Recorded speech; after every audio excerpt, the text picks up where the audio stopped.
नमस्कार दोस्तों, स्वागत है आप सभी का आपके अपने YouTube channel online study with DK में।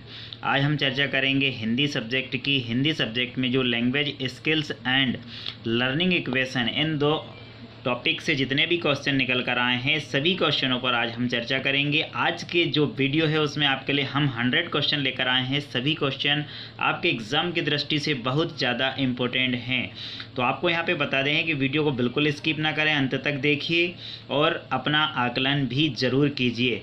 लास्ट में आपको एक क्वेश्चन दिया जाएगा, उस क्वेश्चन का आपका कमेंट्स में आपको जवाब देना होगा। सभी को वीडियो को अंत तक देखना है और हमारा वीडियो आपको अच्छा लगे तो वीडियो को लाइक एवं शेयर करना ना भूलें और चैनल को ज़रूर सब्सक्राइब कीजिए। चलिए तो बढ़ते हैं आज के पहले क्वेश्चन की ओर।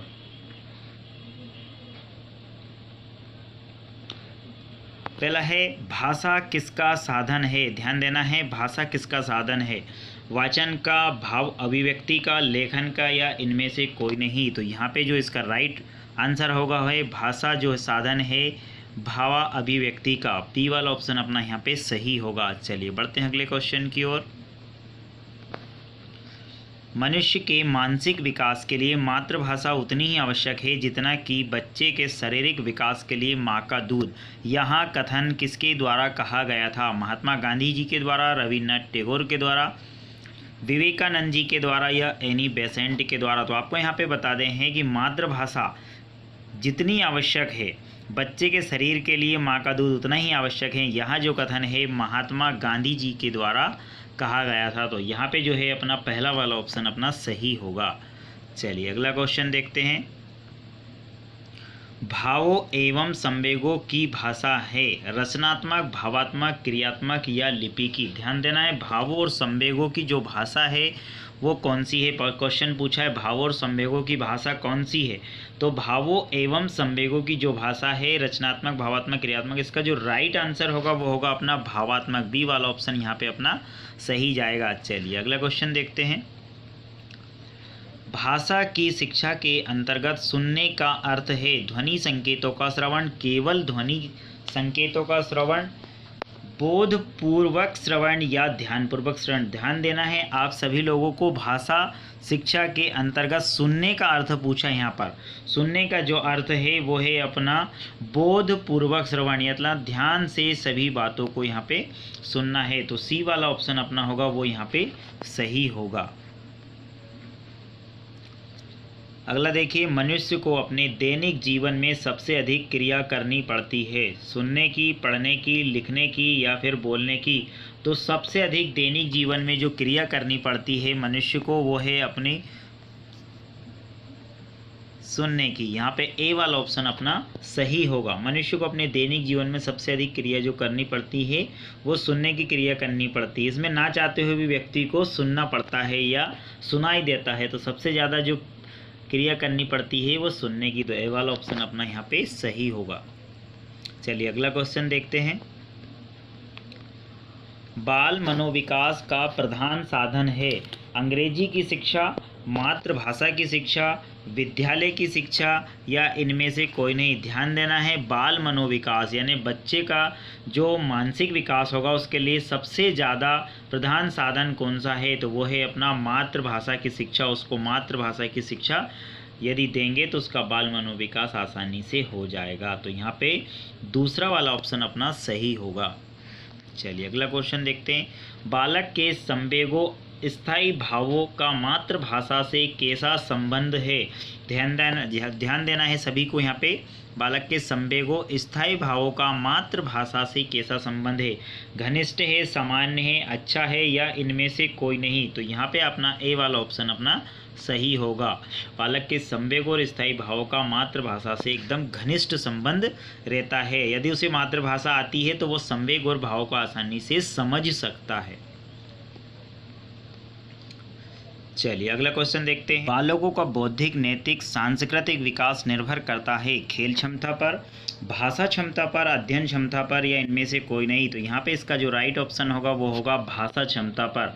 यदि बालक को अपनी भाषा का ज्ञान है, मातृभाषा को वो या जहाँ पे रह रहा है वो भाषा की क्षमता है, उसे यदि भाषा का ज्ञान है तो वो बौद्धिक, नैतिक एवं सांस्कृतिक तीनों प्रकार जो निर्भर हैं वो इस पर करता है। तो बी वाला ऑप्शन अपना यहाँ पे सही होगा। अगला देखते हैं। वर्णमाला है, वर्णों का समूह है, वाक्यों का समूह है, शब्दों का समूह है, उपयुक्त सभी। तो यहाँ पे बिल्कुल आसान क्वेश्चन है। वर्णमाला जो है वो वर्णों का समूह है। ए वाला ऑप्शन यहाँ पे अपना सही होगा। अगला देखते हैं।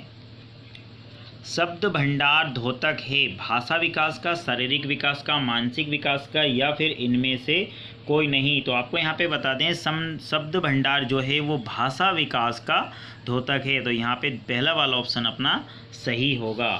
चलिए अगला क्वेश्चन देखते हैं। मौखिक भाषा की अंतिम इकाई है।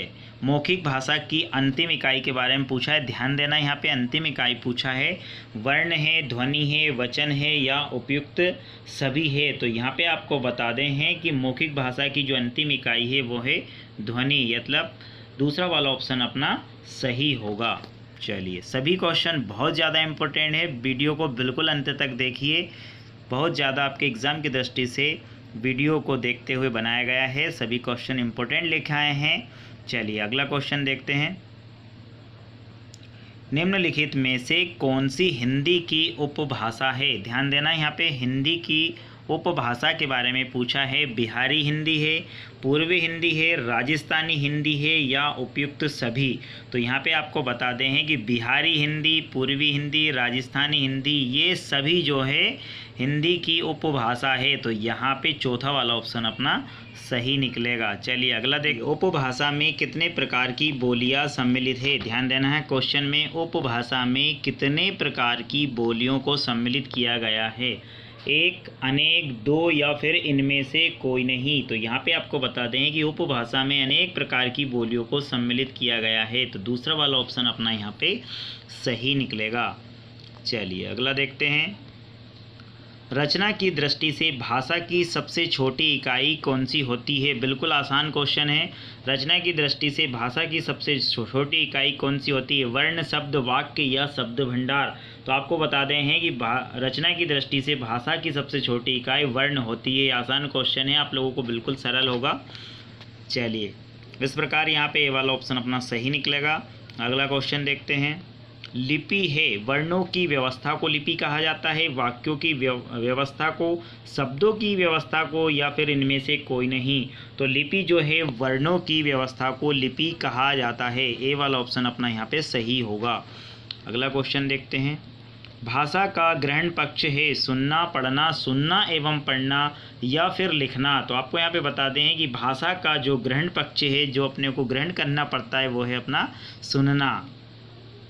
सुनकर ही क्या है, भाषा को ग्रहण किया जाता है। यदि सुनाई नहीं देगा तो भाषा का ज्ञान कहाँ से होगा? इसलिए आपको बता दें कि भाषा का जो ग्रहण पक्ष है उसके अंतर्गत आता है सुनना। तो ये वाला ऑप्शन अपना यहाँ पे सही होगा। अगला देखते हैं। बोलना एवं लिखना भाषा के किस पक्ष को प्रदर्शित करता है? बोलना एवं लिखना, ध्यान देना है, बोलना एवं लिखना भाषा के किस पक्ष को प्रदर्शित करता है?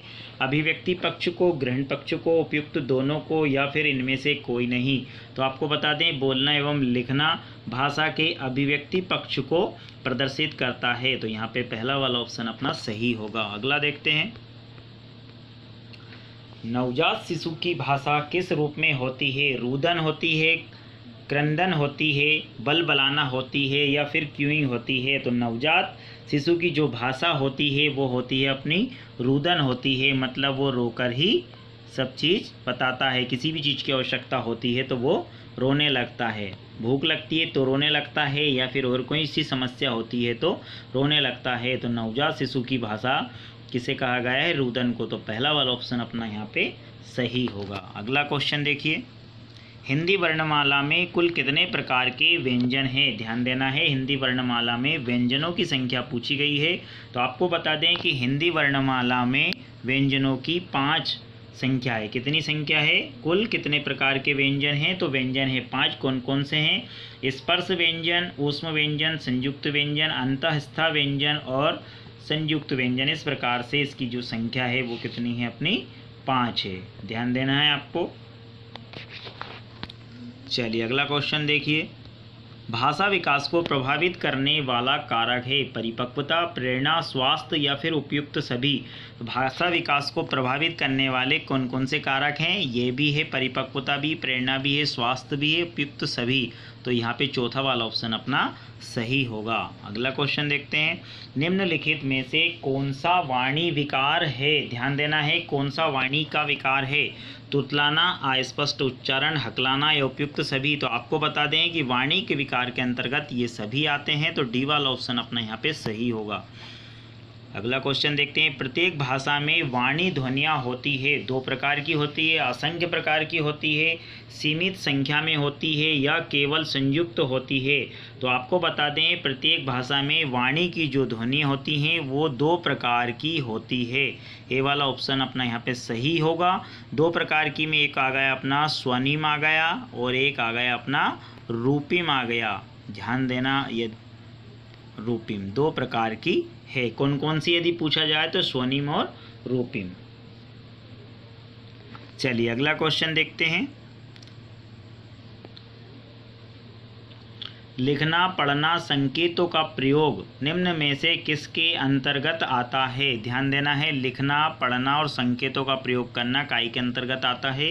भाषा के अंतर्गत, वाणी के अंतर्गत, मनोभाषिक सिद्धांत के अंतर्गत या फिर इनमें से कोई नहीं। तो आपको बताते हैं कि ये सब जो आता है ये आता है वाणी के अंतर्गत। दूसरा वाला ऑप्शन अपना यहाँ पे सही होगा। शिशु में क्रंदन कब प्रारंभ होता है? ध्यान देना है, क्रंदन कब प्रारंभ होता है? जन्म के 6 सप्ताह बाद होता है, जन्म से ही होता है, जन्म के कुछ मिनट बाद होता है या जन्म के 2 माह बाद होता है।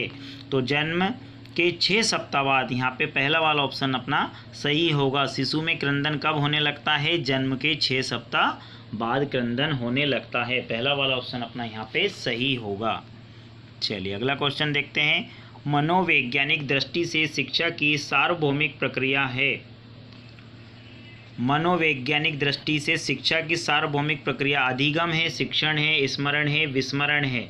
तो यहाँ पे आपको बताते हैं कि मनोवैज्ञानिक दृष्टि से शिक्षा की सार्वभौमिक जो प्रक्रिया है उसके अंतर्गत आता है आपका अधिगम, यानी पहला वाला ऑप्शन अपना यहाँ पे सही होगा।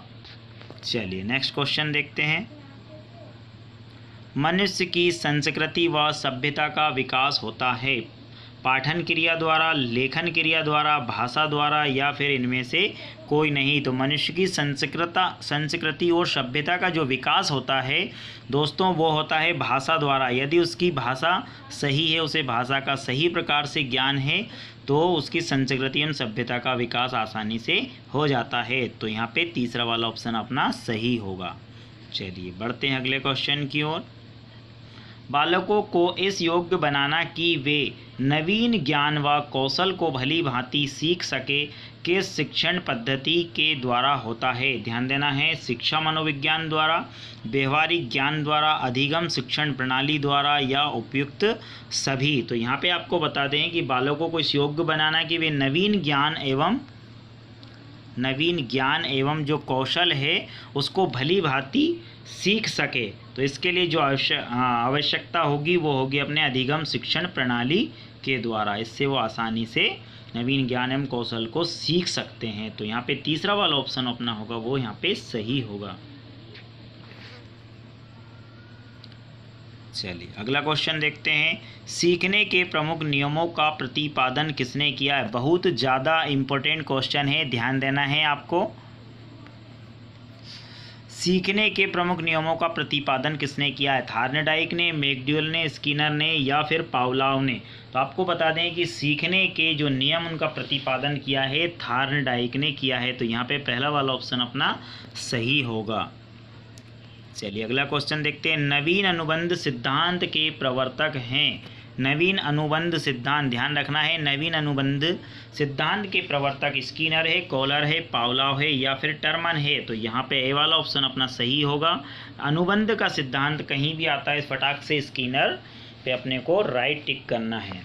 चलिए पहला वाला ऑप्शन यहाँ पे सही होगा। अगला देखते हैं, अनुकरण का सिद्धांत किसने दिया था? ध्यान देना है, अनुकरण का सिद्धांत के बारे में पूछा है। वुडवर्थ ने, स्किनर ने, हिलगार्ड ने या फिर वाटसन ने। अनुकरण का जो सिद्धांत है वो हिलगार्ड, अनुकरण मतलब देखकर अनुकरण करके सीखना। तो अनुकरण का जो सिद्धांत दिया है वो दिया है अपना हिलगार्ड ने। तो यहाँ पे तीसरा वाला ऑप्शन अपना सही होगा। अगला क्वेश्चन देखते हैं। सीखने से परिवर्तन होता है व्यक्ति के व्यवहार में, व्यक्ति की मूल प्रवृत्तियों में, व्यक्ति की प्रेरणा में या फिर उपयुक्त सभी। सीखने से काय में परिवर्तन होता है, तो आपको यहाँ पे बता दें हैं कि सीखने से व्यक्ति के व्यवहार में परिवर्तन होता है, उसका व्यवहार कुशल और अच्छा हो जाता है। तो सीखने से परिवर्तन काय में होता है, व्यक्ति के व्यवहार में। तो यहाँ पे पहला वाला ऑप्शन अपना सही होगा।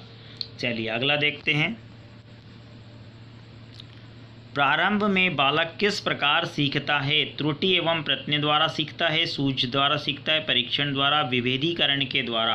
तो आपको यहाँ पे बता दें कि प्रारंभ में जो बालक है वो त्रुटि करता है, गलती करता है और प्रश्न करता है, तो त्रुटि एवं प्रश्न के द्वारा सीखता है। तो पहला वाला ऑप्शन अपना यहाँ पे सही होगा। चलिए अगला क्वेश्चन देखते हैं। किस विधि द्वारा विषय को सीखने में समय की बचत होती है? ध्यान देना है, कौन सी विधि है जिसके द्वारा विषय को सीखने में समय की बचत होती है? प्रयास एवं त्रुटि विधि द्वारा, सूझ विधि द्वारा, संबंध प्रत्यावर्तन विधि द्वारा, उपयुक्त सभी विधियों द्वारा। आपको यहाँ पे बता दे हैं कि सूझ विधि एकमात्र ऐसी विधि है जिसको सीखने में समय की बचत होती है। तो यहाँ पे दूसरा वाला ऑप्शन अपना सही होगा। चलिए अगला क्वेश्चन देखते हैं। प्रगतिशील व्यवहार विस्थापन की प्रक्रिया को अधिगम कहते हैं। यहाँ कथन किसने दिया था? स्किनर ने, डार्विन ने, पावलोव ने या फिर क्रो एवं क्रो ने? ध्यान देना है, प्रगतिशील व्यवहार और विस्थापन की प्रक्रिया को अधिगम कहते हैं। यहाँ जो कथन है ये दिया है स्किनर ने दिया है। तो यहाँ पे पहला वाला ऑप्शन अपना सही होगा। अगला क्वेश्चन देखते हैं। थॉर्नडाइक ने सीखने के कितने नियमों का प्रतिपादन किया है? 2, 3, 4 या फिर 5? बहुत ज़्यादा इम्पोर्टेंट क्वेश्चन है, आपको एग्ज़ाम की दृष्टि से बहुत ज़्यादा इम्पोर्टेंट क्वेश्चन है। ये बिल्कुल आया है बहुत सारे एग्ज़ामों में और आगे भी आएगा। तो आपको बता दें यहाँ की थॉर्नडाइक ने 3 नियमों का प्रतिपादन किया है। तो यहाँ पे दूसरा वाला ऑप्शन अपना सही होगा। कौन कौन से ध्यान देना है आपको? तत्परता का नियम, इसके बाद अभ्यास का नियम, इसके बाद आपका परिणाम का नियम। इस प्रकार यहाँ पे सीखने के जो नियमों का प्रतिपादन किया है थॉर्नडाइक ने, वो 3 हैं। यहाँ पे कौन कौन से ध्यान देना है आपको? तत्परता का नियम, अभ्यास का नियम और परिणाम का नियम। इस प्रकार यहाँ पे बी वाला ऑप्शन अपना सही होगा। चलिए अगला क्वेश्चन देखते हैं। सीखने के लिए मनुष्य सर्वाधिक किस विधि को अपनाता है? अनुकरण को अपनाता है सर्वाधिक, सूझबूझ को, त्रुटि एवं प्रयास को, उपयुक्त सभी को। तो यहाँ पे आपको बता दें हैं कि सबसे ज़्यादा मनुष्य सीखता है तो वो सीखता है अनुकरण के द्वारा, मतलब देख कर। कोई कुछ काम कर रहा हो तो उसे अनुकरण करता है, देखता है और सीखता है। तो यहाँ पे ए वाला ऑप्शन अपना सही होगा। चलिए अगला क्वेश्चन देखते हैं। सीखने की प्रक्रिया को सुदृढ़ बनाने वाले तत्व के बारे में पूछा है। यहाँ पे ध्यान देना है, सीखने की प्रक्रिया को सुदृढ़ बनाने वाले कौन से तत्व है? प्रेरणा है, अभ्यास है, परिपक्वता है या फिर उपयुक्त सभी है? तो यहाँ पे आपको बता दें हैं कि यदि सीखने की प्रक्रिया को सुदृढ़ बनाना हो, अच्छा बनाना हो, तो आपको प्रेरणा की आवश्यकता है, अभ्यास की, परिपक्वता, मतलब डी वाला ऑप्शन यहाँ पे अपना सही होगा। चलिए अगला क्वेश्चन देखते हैं। अनुभव एवं प्रशिक्षण द्वारा व्यवहार में परिवर्तन को सीखना कहते हैं। यहाँ कथन किसका है? गेट्स एवं अन्य का, हेगाड़ी का, वैलेंटाइन का या फिर इनमें से कोई नहीं? तो आपको यहाँ पे बता दें कि यहाँ जो कथन है वो है गेट्स का। ये अन्य यहाँ पे गलत लिखा है। गेट्स का कथन है अनुभव एवं प्रशिक्षण द्वारा व्यवहार में परिवर्तन को ही सीखना कहते हैं। यहाँ जो कथन है वो है गेट्स का। तो ये वाला ऑप्शन अपना यहाँ पे सही होगा। अगला देखते हैं। जो भाषा स्वाभाविक रूप से सीखी जाती है वहाँ कहलाती है देवभाषा, राष्ट्रभाषा, उपभाषा या फिर मातृभाषा? तो आपको यहाँ पे बता दें कि वह भाषा होती है मातृभाषा। तो डी वाला ऑप्शन अपना यहाँ पे सही होगा। चलिए अगला क्वेश्चन देखते हैं। वह मूल ध्वनि जिसकी खंड खंड ना किया जा सके, इसको तोड़ा ना जा सके, वहाँ क्या कहलाती है? शब्द कहलाती है, वर्ण कहलाती है, पठन कहलाती है या पाठन कहलाती है? तो आपको ध्यान देना है कि ऐसी जो ध्वनि है वो कहलाती है वर्ण। वर्ण एकमात्र ऐसी ध्वनि है जिसको तोड़ा नहीं जा सकता है। जैसे कि मान लो आ है, आ को नहीं तोड़ सकते हैं, वा नहीं तोड़ सकते हैं, शाह को नहीं तोड़ सकते हैं। तो इस प्रकार ऐसी ध्वनि जिसका खंडन ना किया जा सके, ध्यान देना है यहाँ पे, जिसका खंडन ना किया जा सके ऐसी कौन सी ध्वनि है, तो वो होती है आपकी वर्ण। तो बी वाला ऑप्शन यहाँ पे अपना सही होगा। भाषा शिक्षण का सामान्य उद्देश्य क्या है, ध्यान देना है। भाषा शिक्षण का सामान्य उद्देश्य पढ़कर अर्थ ग्रहण कर सके, बोलकर अपनी बात कह सके, दूसरों की बात सुनकर समझ सके। तो इस यहाँ पे जो राइट ऑप्शन होगा वो होगा उपयुक्त सभी। भाषा शिक्षण का जो उद्देश्य है ये सभी हैं, पढ़कर अर्थ को ग्रहण करना, बोलकर अपनी बात कहना, दूसरों की बात सुनकर उसे समझना। तो यहाँ पे डी वाला ऑप्शन अपना सही होगा। अगला क्वेश्चन देखते हैं। कक्षा में मौखिक कार्य के अंतर्गत कौन सी क्रिया कराई जा सकती है, ध्यान देना है। कक्षा में मौखिक कार्य के अंतर्गत कौन सी क्रिया कराई जा सकती है, तो बालकों को अक्षर का बोध कराना, विभिन्न अक्षरों की ध्वनियों का बोध कराना, बालकों को बलाघात का ज्ञान कराना। तो यहाँ पे जो राइट ऑप्शन होगा वो अपना होगा उपयुक्त सभी। डी वाला ऑप्शन अपना यहाँ पे सही होगा। चलिए अगला देखते हैं। अधिगम की विशेषता है परिवर्तनशीलता, सार्वभौमिकता, समायोजनशीलता या फिर उपयुक्त सभी। तो आपको यहाँ पे बता दें अधिगम की जो विशेषता है उसके अंतर्गत ये सभी उपयुक्त आएंगे। परिवर्तनशीलता भी आएगी, सार्वभौमिकता भी आएगी और समायोजनशीलता भी आएगी। तो इस प्रकार डी वाला ऑप्शन यहाँ पे अपना सही होगा। चलिए अगला क्वेश्चन देखते हैं।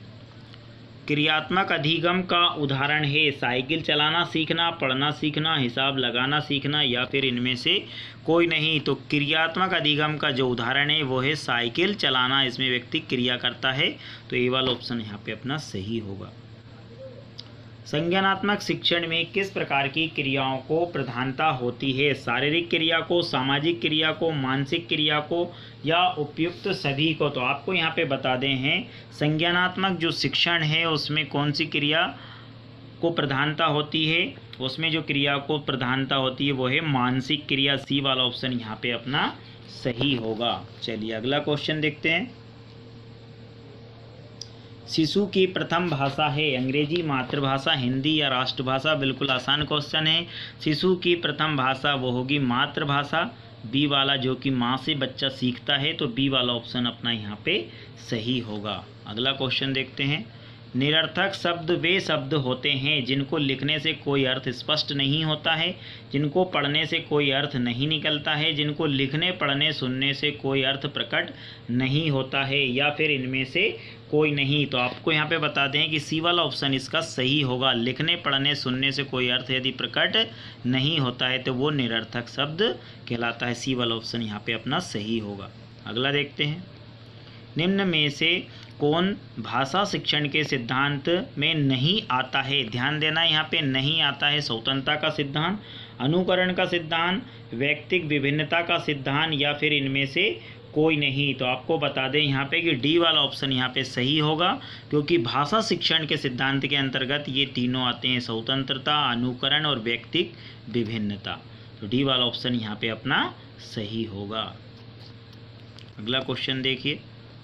ध्वनियों के विभेदीकरण के लिए कौन सा भाषा कौशल प्रयुक्त होता है, सुनना, पढ़ना, लिखना या फिर उपयुक्त सभी। तो ध्वनियों के विभेदीकरण के लिए कौन सी भाषा उपयुक्त है, तो यहाँ पे आपका है सुनना। ए वाला ऑप्शन अपना सही होगा। अगला देखिए। वाचन प्रवीणता प्राप्त करने हेतु विद्यालय में कौन से क्रियाकलाप का आयोजन करना चाहिए, भाषण का, अंताक्षरी का, वाद विवाद का या फिर उपयुक्त सभी। तो आपको यहाँ पे बता दें कि वाचन प्रवीणता प्राप्त करने में विद्यालय में उपयुक्त सभी यानी इन सभी की आवश्यकता होती है। भाषण, अंताक्षरी, वाद विवाद ये सभी होते हैं वाचन प्रवीणता प्राप्त करने हेतु विद्यालय में जो क्रियाकलाप होते हैं उसके अंतर्गत ये सभी आते हैं। यह आप लोगों का अच्छे से ध्यान होगा। चलिए अगला देखते हैं। भाषा सहायक होती है संप्रेषण में, अधिग्रहण में, प्रत्यय निर्माण में या फिर उपयुक्त सभी में। तो आपको यहाँ पे बता दें, यदि भाषा का ज्ञान होगा तो ये उपयुक्त सभी होगा, अधिग्रहण भी हो जाएगा और संप्रेषण भी और प्रत्यय निर्माण भी। तो यहाँ पे डी वाला ऑप्शन अपना सही होगा। अगला देखिए, भाषा कौशल कितने प्रकार के होते हैं? 1, 2, 3 या फिर 4। तो आपको बता दें कि भाषा कौशल जो होते हैं वो 4 प्रकार के होते हैं। यहाँ पे डी वाला ऑप्शन अपना सही होगा। अगला देखिए, श्रवण में कौन सी ज्ञानेंद्रिय की सक्रियता अनिवार्य है? कर्ण की, दृष्टि की, मुख की, इनमें से कोई नहीं। बिल्कुल आसान क्वेश्चन है। श्रवण में कौन सी ज्ञानेंद्रिय की सक्रियता होती है? कर्ण की। ये वाला ऑप्शन यहाँ पे अपना सही होगा। अगला देखिए, दादी या नानी माँ की कहानियाँ बच्चों में जागृत करती है। सुनने की जिज्ञासा, काल्पनिक भाव, उपयुक्त दोनों या फिर इनमें से कोई नहीं। तो सी वाला ऑप्शन यहाँ पे अपना सही होगा। काल्पनिक भाव भी जागृत होते हैं और सुनने की भी जिज्ञासा होती है। तो यहाँ पे सी वाला ऑप्शन अपना सही होगा। अच्छे एवं प्रभावशाली वाचन की विशेषता है लयबद्ध, क्रमबद्ध एवं मधुर उचित भाव भंगिमा, प्रत्येक शब्द का शुद्ध, पूर्ण एवं उच्चारण या फिर उपयुक्त सभी। तो आपको यहाँ पे बता दें उपयुक्त सभी इसका राइट आंसर होगा, क्योंकि अच्छे प्रभावशाली वाचन की विशेषता ये सभी होती हैं। चलिए अगला देखिए, निम्नलिखित में से कौन सी वाचन कौशल की गतिविधि नहीं है? ध्यान देना, यहाँ पे नहीं पूछा है वार्तालाप, परिचर्चा, भाषण या फिर खेलकूद। तो आपको यहाँ पे बता दें हैं कि जो खेलकूद होता है वो इसके अंतर्गत नहीं आता है। तो डी वाला ऑप्शन अपना सही होगा। वाचन शिक्षण का उद्देश्य बालकों को स्वर में आरोह अवरोह का अभ्यास कराना, बालकों को उचित ध्वनि के साथ वाचन का अभ्यास कराना, धारा प्रवाह वाचन की योग्यता का प्रदान कराना या उपयुक्त सभी। तो यहाँ पे उपयुक्त सभी इसका राइट आंसर होगा। अगला देखिए, पठन से संबंधित आवश्यक तत्व है भाषा लिपि का ज्ञान, दृश्येंद्रिय की क्रियाशीलता, रुचि एवं एकाग्रता, उपयुक्त सभी। तो यहाँ पे जो है उपयुक्त सभी इसका राइट आंसर होगा। पठन से संबंधित तत्व हैं भाषा लिपि का भी ज्ञान होना चाहिए, दृश्येंद्रिय का भी और रुचि एवं एकाग्रता। तो डी वाला ऑप्शन यहाँ पे अपना सही होगा। अगला देखिए, लिखना कहलाता है ध्वनियों को लिपिबद्ध करना, सुंदर अक्षरों में लिखना, साहित्य की रचना करना और इनमें से कोई नहीं। लिखना जो कहलाता है वो क्या कहलाता है? ये सभी आप लोगों को अच्छे से ध्यान होगा। ध्वनियों को लिपिबद्ध करना ही लिखना कहलाता है। ये वाला ऑप्शन यहाँ पे अपना सही होगा। अगला देखिए, शिशु की लेखन क्रिया की शुरुआत होती है टेढ़ी मेढ़ी लकीरों से, सुंदर आकारों से, शुद्ध शब्दों से, इनमें से कोई नहीं। तो शिशु की लेखन क्रिया जो आरंभ होती है वो टेढ़ी मेढ़ी लकीरों से आरंभ होती है। तो ये वाला ऑप्शन यहाँ पे अपना सही होगा। लेखन कौशल के विकास में निम्नलिखित बात का ध्यान रखना चाहिए। छात्रों के बैठने का ढंग, अक्षर सुडौल हो, कलम पकड़ने की विधि हो, उपयुक्त सभी। तो यहाँ पे डी वाला ऑप्शन अपना सही होगा। अगला देखिए, बालकों में लेखन कला विकसित करने के उद्देश्य से कराया जाना चाहिए सुलेख प्रतियोगिता, लिखने का खूब अभ्यास, उपयुक्त दोनों या फिर इनमें से कोई नहीं। तो यहाँ पे आ जाएगा सी वाला ऑप्शन अपना राइट होगा। इन दोनों की आवश्यकता होगी, सुलेख प्रतियोगिता और लिखने का खूब अभ्यास करेंगे तो क्या हो जाएगा, बालक में लेखन कला विकसित हो जाएगी। तो सी वाला ऑप्शन यहाँ पे अपना सही होगा। अगला देखिए, रूपरेखा अनुकरण विधि का संबंध है लेखन शिक्षण विधि से, वाचन शिक्षण विधि से, खेल शिक्षण विधि से या फिर इनमें से कोई नहीं। तो यहाँ पे आपको बताते हैं कि रूपरेखा अनुकरण विधि का जो संबंध है लेखन शिक्षण विधि से। बहुत इंपॉर्टेंट क्वेश्चन है। रूपरेखा अनुकरण विधि मतलब लेखन शिक्षण विधि। ए वाला ऑप्शन यहाँ पे अपना सही होगा। अगला देखिए, मॉन्टेसरी शिक्षण विधि में शरीर के किस अंग के प्रयोग पर बल दिया जाता है?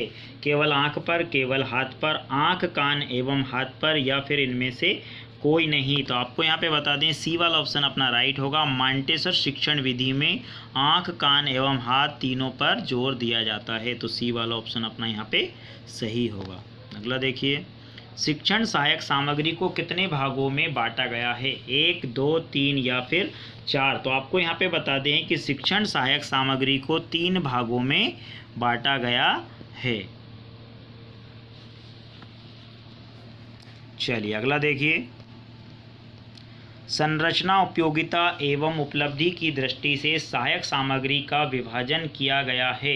दृश्य सामग्री के रूप में, श्रव्य सामग्री के रूप में, दृश्य एवं श्रव्य सामग्री के रूप में, या फिर उपयुक्त सभी। तो आपको यहाँ पे बता दें कि ये सभी इसके अंतर्गत आता है। तो यहाँ पे डी वाला ऑप्शन अपना सही होगा।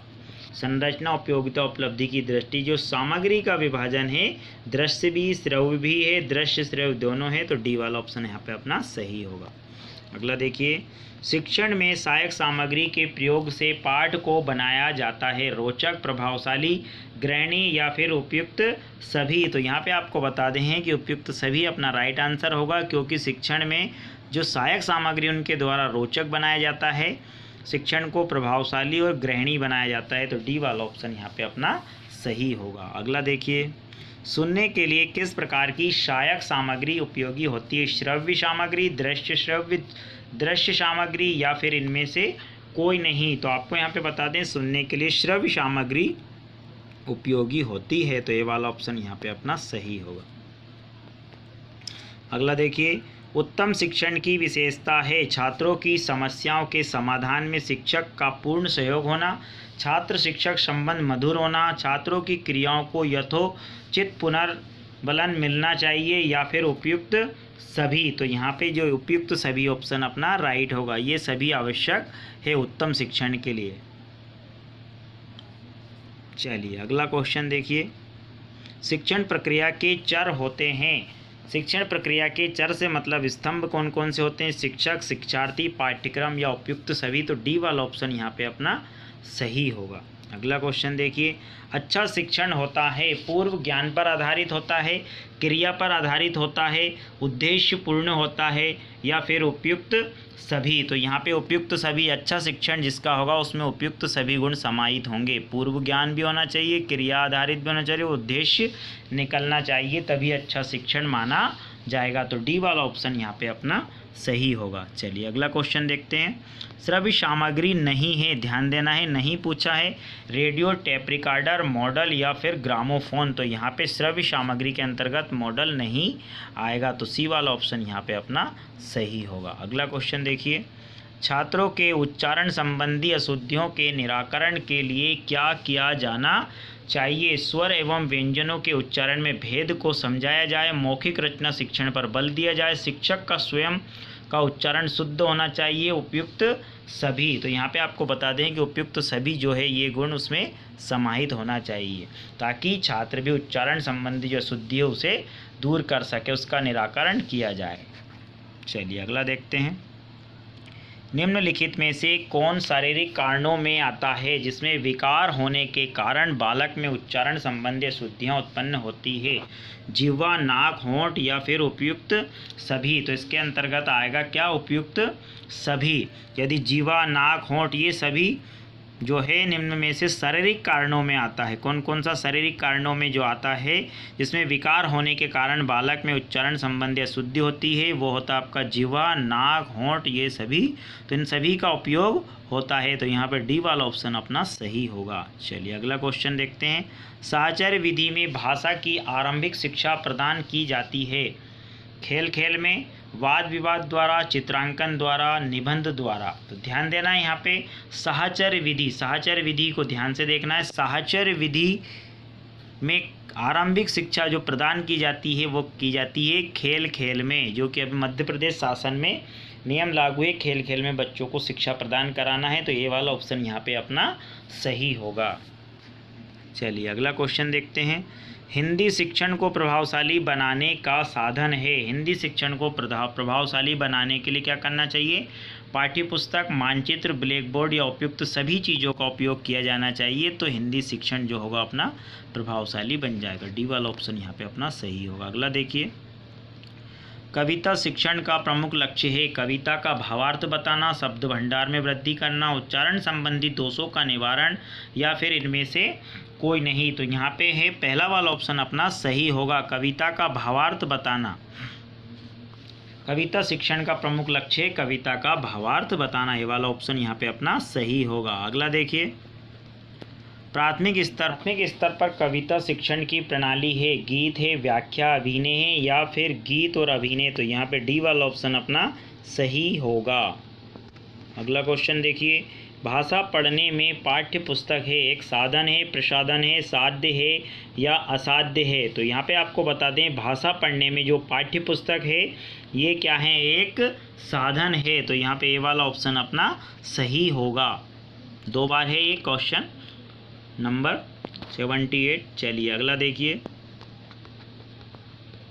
अच्छे पाठ्य पुस्तक का गुण नहीं है, क्रमबद्ध है, सार्थकता है, सोद्देश्य है या अनुपयुक्तता। ध्यान देना है, अच्छे पाठ्य पुस्तक का गुण नहीं पूछा है यहाँ पे अपने से, तो अपने को बताना है यहाँ पे अनुपयुक्तता। डी वाला ऑप्शन यहाँ पे अपना सही होगा। अगला क्वेश्चन देखिए, उपचारात्मक शिक्षण का तात्कालिक लक्ष्य है छात्रों की अधिगम समस्या तथा कठिनाई को हल करना, छात्रों को समस्या एवं कठिनाई के लिए सांत्वना देना, छात्र की अधिगम समस्या तथा कठिनाई को ध्यान में रखना या फिर इनमें से कोई नहीं। तो यहाँ पे आपको बता दें कि ये वाला ऑप्शन अपना यहाँ पे सही होगा, छात्रों की अधिगम समस्या तथा कठिनाई को हल करना। ए वाला ऑप्शन यहाँ पे अपना सही होगा। अगला क्वेश्चन देखते हैं, उच्च प्राथमिक स्तर पर कविता शिक्षण के लिए कौन सी विधि अपनाई जाती है, गीत विधि, अभिनय विधि, व्याख्या विधि या उपयुक्त सभी।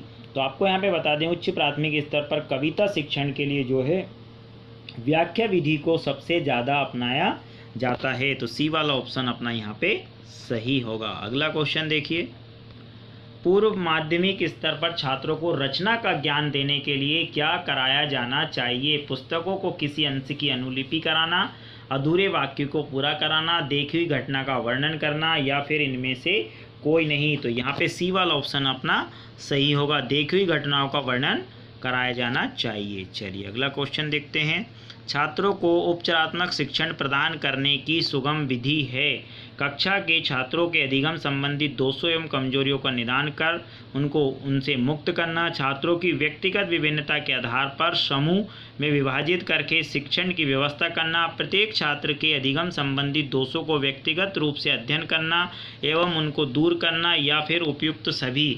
तो आपको यहाँ पे बता दें कि जो छात्रों का उपचारात्मक शिक्षण प्रदान करने की जो सबसे सुगम विधि है वो है अपनी ए ऑप्शन, कक्षा में छात्रों को अधिगम संबंधी दोषों और कमजोरियों का निदान करके उसको उपयुक्त जो है शिक्षण प्रदान किया जा सकता है। तो ये वाला ऑप्शन यहाँ पे अपना सही होगा। अगला देखिए, लिंग्वा फोन किस प्रकार की सहायक सामग्री है, दृश्य सामग्री है, श्रव्य है, दृश्य एवं श्रव्य है या फिर दोनों है। तो आपको यहाँ पे बता दें हैं कि लिंग्वा फोन जो है वो श्रव्य सामग्री से संबंधित है। बी वाला ऑप्शन यहाँ पे अपना सही होगा। अगला क्वेश्चन देखिए, कहानी शिक्षण में किस बात को ध्यान आवश्यक है, कहानी शिक्षण में किस बात को ध्यान देना चाहिए, कथावस्तु बालकों के स्तर के अनुसार हो, उसमें गतिशीलता एवं क्रमबद्धता हो, कथा वस्तु में भयानकता एवं विभत्स ना हो या फिर उपयुक्त सभी। तो ये पे डी वाला ऑप्शन अपना सही होगा, ये सभी गुण उसमें समाहित होना चाहिए। यदि कहानी शिक्षण हो तो उसमें ये सभी गुण समाहित होना चाहिए। चलिए अगला क्वेश्चन देखते हैं, मूल्यांकन से तात्पर्य है सतत चलने वाली प्रक्रिया, छात्रों के व्यवहार परिवर्तन की जानकारी, उद्देश्य की पूर्ति का सीमांकन या फिर उपयुक्त सभी। तो आपको यहाँ पे बता दें कि मूल्यांकन के अंतर्गत उपयुक्त सभी जो हैं कारण आते हैं। सतत चलने वाली प्रक्रिया है, छात्रों का व्यवहार परिवर्तन की जानकारी होती है और उद्देश्य की पूर्ति का सीमांकन। तो डी वाला ऑप्शन यहाँ पे अपना सही होगा। चलिए अगला देखते हैं, हिंदी किस भाषा परिवार की भाषा है, हिंदी किस भाषा परिवार की भाषा है, भारोपी, द्रवी, आस्ट्रिक, चीनी, तिब्बती। आपको यहाँ पे बता दें बहुत ज़्यादा इम्पोर्टेंट क्वेश्चन है, हिंदी जो है भारोपी भाषा परिवार की भाषा है। तो ये वाला ऑप्शन यहाँ पे अपना सही होगा। भारत में सर्वाधिक बोली जाने वाली भाषा कौन सी, अवधी है, बिहारी है, हिंदी है या फिर संस्कृत है। तो सी वाला ऑप्शन यहाँ पे अपना सही होगा। भारत में सर्वाधिक बोली जाने वाली भाषा है उसके अंतर्गत आता है हिंदी। चलिए नेक्स्ट क्वेश्चन देखते हैं,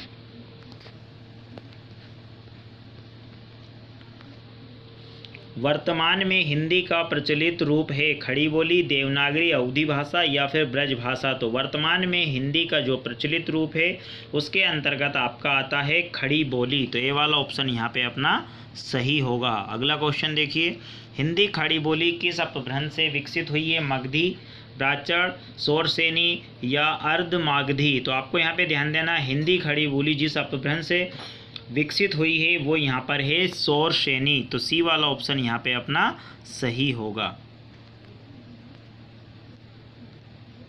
हिंदी की आदि जननी किसे कहा गया है? पाली को, प्राकृत को, संस्कृत को या फिर अपभ्रंश? तो हिंदी की जो आदि जननी है वो संस्कृत को कहा गया है। तो सी वाला ऑप्शन यहाँ पे अपना सही होगा। अगला क्वेश्चन देखिए, चलिए, छात्रों को बोलना सीखने के लिए विद्यालय लिखित क्रियाकलापों में से किसका प्रयोग नहीं किया जा सकता है? बोलना यदि बच्चों को सिखाना है तो कौन से प्रयोग नहीं किया जाना चाहिए? वार्तालाप, प्रश्नोत्तरी, अंताक्षरी या चिंतन विधि? तो डी वाला ऑप्शन यहाँ पे अपना सही होगा। यदि बोलना सिखाना है तो चिंतन विधि का प्रयोग नहीं होगा, बाकी वार्तालाप का होगा, प्रश्नोत्तरी का होगा, अंताक्षरी का होगा। डी वाला ऑप्शन यहाँ पे अपना सही होगा। चलिए अगला क्वेश्चन देखते हैं, अध्यापक बोलते जाते हैं और छात्र सुनकर लिखते जाते हैं, इसे क्या कहते हैं? श्रुतलिपि कहते हैं, सुलेख कहते हैं, देवनागरी लिपि कहते हैं, वर्णलिपि कहते हैं? तो इसे सुलेख कहते हैं। बी वाला ऑप्शन यहाँ पे अपना सही होगा। चलिए अगला क्वेश्चन देखते हैं, लिखना सिखाते समय अध्यापक को किस बात को ध्यान में नहीं रखना चाहिए? छात्रों को बैठने का ढंग उपयुक्त हो, अध्यापक को स्वयं आदर्श लेखन बच्चों के समक्ष प्रस्तुत करना चाहिए, लिखने में सर्वप्रथम वर्णमाला का अभ्यास कराना चाहिए, छात्रों में भेदभाव नहीं करना चाहिए? तो यहाँ पे आपको बता दें हैं कि लिखना सिखाते समय अध्यापकों को किन बातों का ध्यान रखना चाहिए?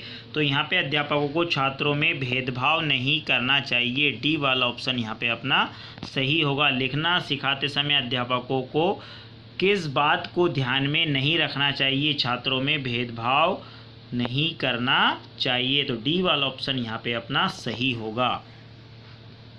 अगला क्वेश्चन देखिए, एक शिक्षक पाठ को पढ़ाने के बाद अपने छात्रों को गृह कार्य देता है, क्योंकि गृह कार्य देने से छात्र पढ़ेंगे, गृह कार्य से ही छात्रों की प्रगति की जांच की जा सकेगी, छात्रों को व्यक्त रखना आवश्यक है, गृह कार्य करने से छात्रों में स्वाध्याय की आदत का विकास होगा। तो यहाँ पे आपको बता दें डी वाला ऑप्शन यहाँ पे अपना सही होगा। गृह कार्य देने से स्वाध्याय का मतलब खुद का आकलन करने का विकास होगा। डी वाला ऑप्शन यहाँ पे अपना सही होगा। अगला क्वेश्चन देखते हैं, शैक्षणिक निदान का प्रयोजन है विषय वस्तु से संबंधित कठिनाई एवं कमजोरियों को पता लगाना। यहाँ पता लगाना कि विद्यार्थी की पारिवारिक पृष्ठभूमि क्या है, विद्यार्थी को कमजोर मानना, विद्यार्थी की कठिनाइयों को दूर करना। तो यहाँ पे ये वाला ऑप्शन अपना सही होगा। शैक्षणिक निदान का जो प्रयोजन है वो है विषय वस्तु से संबंधित कठिनाई को कम एवं कमजोरियों का पता लगाना। ये वाला ऑप्शन यहाँ पे अपना सही होगा। अगला देखिए, शैक्षणिक उपचार का प्रमुख प्रयोजन है बालकों में अच्छी आदतों का विकास, शैक्षणिक कठिनाई एवं दोषों का निवारण, बालकों की अशुद्धियों का निराकरण, बालकों में अंतर्द्वंद्वों का समाधान।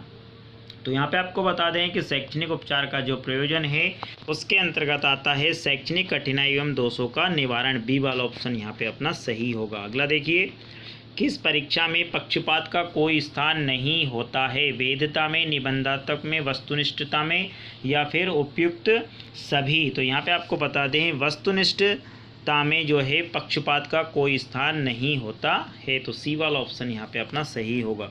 अगला क्वेश्चन देखिए, कौन सी परीक्षा अच्छे और कमज़ोर बालकों में भेद स्थापित करने में सक्षम है? निबंधात्मक परीक्षा, वस्तुनिष्ठ परीक्षा, मौखिक परीक्षा या फिर उपयुक्त सभी? तो यहाँ पे वस्तुनिष्ठ परीक्षा जो बी वाला ऑप्शन है अपना, वो परीक्षा में अच्छे और कमज़ोर बालकों में भेद स्थापित करने में सक्षम है, वस्तुनिष्ठ परीक्षा। तो यहाँ पे बी वाला ऑप्शन अपना सही होगा। अगला देखिए, कहानियों के माध्यम से बालकों के ज्ञान को परिवर्तित एवं परिमार्जित करने का मुख्य उत्तरदायित्व किसका है? माता पिता का, अध्यापक का, दादा दादी नानी का या फिर मित्रों का? तो यहाँ पे आपको बता दें कहानी के माध्यम से बालकों को ज्ञान को परिवर्तित एवं परिमार्जित करने का जो मुख्य उत्तरदायित्व है वो है अध्यापक का। तो बी वाला ऑप्शन यहाँ पे अपना सही होगा। इस प्रकार यहाँ पे 100 क्वेश्चन आज के यहाँ पे कंप्लीट किए हैं। सभी क्वेश्चन अब बहुत ज़्यादा इंपॉर्टेंट है। यदि आपको हमारा वीडियो पसंद आया हो तो वीडियो को लाइक एवं शेयर ज़रूर कीजिए और जल्दी ही ठीक नेक्स्ट वीडियो में मिलते हैं नए क्वेश्चन के साथ। तब तक के लिए नमस्कार, धन्यवाद।